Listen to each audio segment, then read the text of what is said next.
Dito nagsimula ang aking mga pangarap at plano dito sa aming kubeta.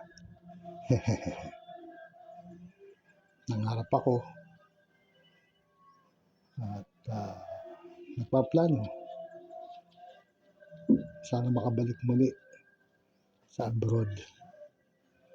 Ang hirap ng buhay dito sa Pilipinas. Kung minimum wage ka lang, lalo na provincial rate. Eto ako, nag-apply for interview. God's will, sana makalusot. Siyempre, gastos pamasahe, pagkain, kahit biskwit. Pero habang nasa biyahe, hinahanap ko ang positive sides. Nagbabalik tanaw sa mga dating pinagdaan akong interview, trabaho. Positive lang at kapit lang. Hindi tayo pababayaan ni God.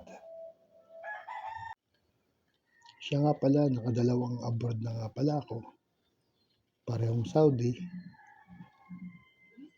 Pero hindi ganun ang sahod ko na katulad ng mga engineer. Sapat lang. Kumbaga sa Pilipinas, nasa minimum wage lang ako. Sa Saudi, ganoon din.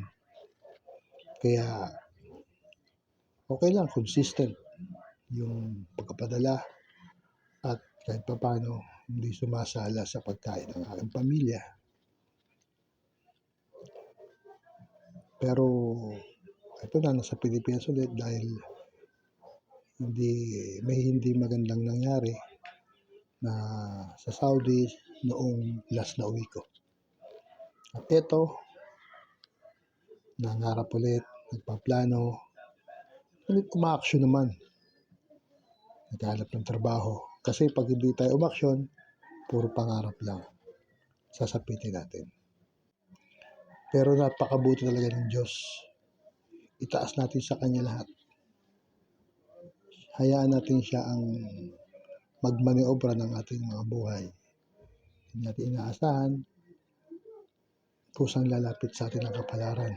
Kaya nga pala, sa hindi inaasahang pagkakataon, ako po'y napili at na-interview na sa bansang Europa.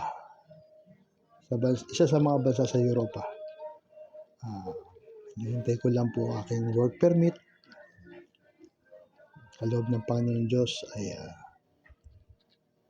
lumabas na ito. As of the moment, habang ako ay nag-video na ito, voiceover ay hinihintay ko pa rin po ang aking work permit. Ang aking mga pangarap, ang mga plano, ginawa ko ng aksyon upang makapit ko po ito.